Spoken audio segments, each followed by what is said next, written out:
Santapan Harian Selasa 14 April 2026.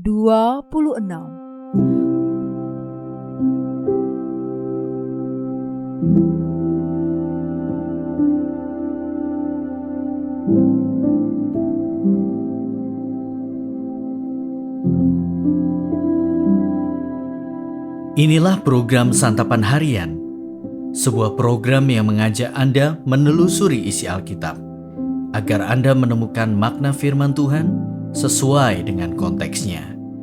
Santapan Harian tertuju bagi Anda yang ingin memiliki kehidupan rohani yang segar, kuat, dan sigap. Hari ini kita akan membaca Hakim-Hakim pasal yang ketiga, ayat pertama hingga ayatnya yang ke-6. Namun sebelumnya, mari kita berdoa. Bapa Surgawi, berikan kami pengertian yang benar dan iman yang teguh melalui firman-Mu hari ini. Di dalam nama Yesus Kristus kami memohon. Amin. Hakim-Hakim 3 ayat 1-6. Inilah bangsa-bangsa yang dibiarkan Tuhan tinggal agar melalui mereka ia mencobai orang Israel, semua yang tidak mengalami peperangan di Kanaan, hanya supaya generasi-generasi Israel yang tidak mengalami perang yang sudah-sudah dilatih berperang.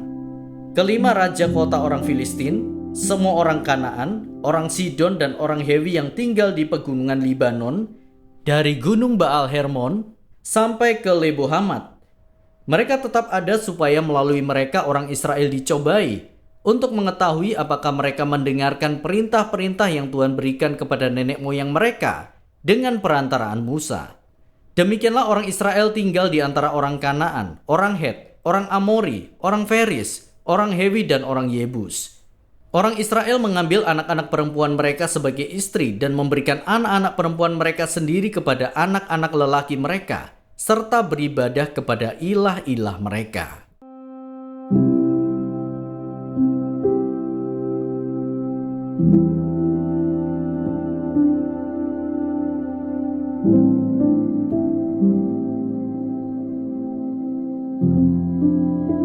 Sahabat Scripture Union Indonesia, dosa membawa konsekuensi negatif yang harus kita tanggung. Mungkin kita bertanya-tanya, mengapa Allah yang Maha Kuasa tidak menghapus saja konsekuensi tersebut? Sebenarnya Allah kadang membiarkan konsekuensi itu tetap terjadi untuk menjadi ujian dalam hidup kita seperti dalam nas hari ini. Sebelumnya kita sudah melihat bagaimana masing-masing suku tidak menghalau semua orang Kanaan seperti yang Allah perintahkan.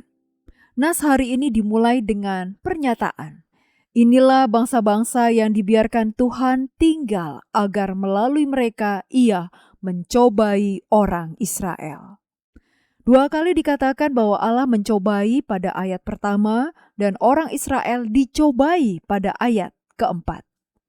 Pengulangan ini menunjukkan penekanan bahwa Allah dengan sengaja membiarkan bangsa-bangsa asing itu hidup bersama dengan bangsa Israel sebagai cobaan bagi mereka.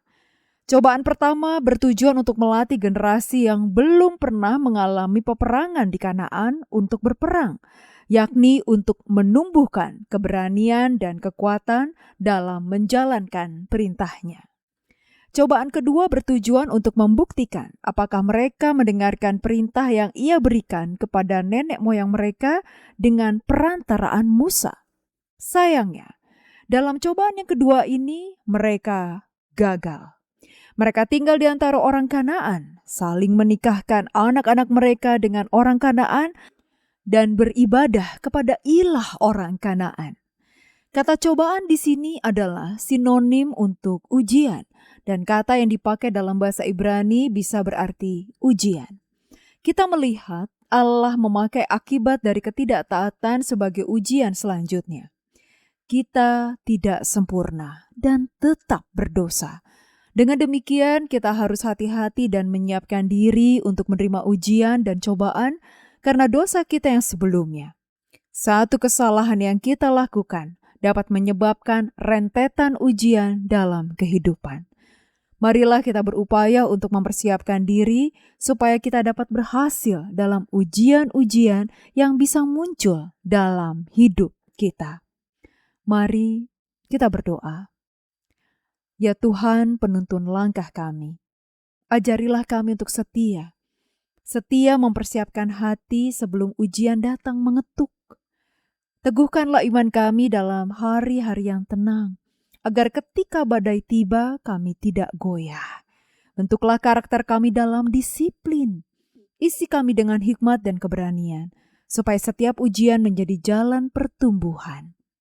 Dalam tangan-Mu ya Kristus Yesus, kami siap Engkau bentuk. Amin.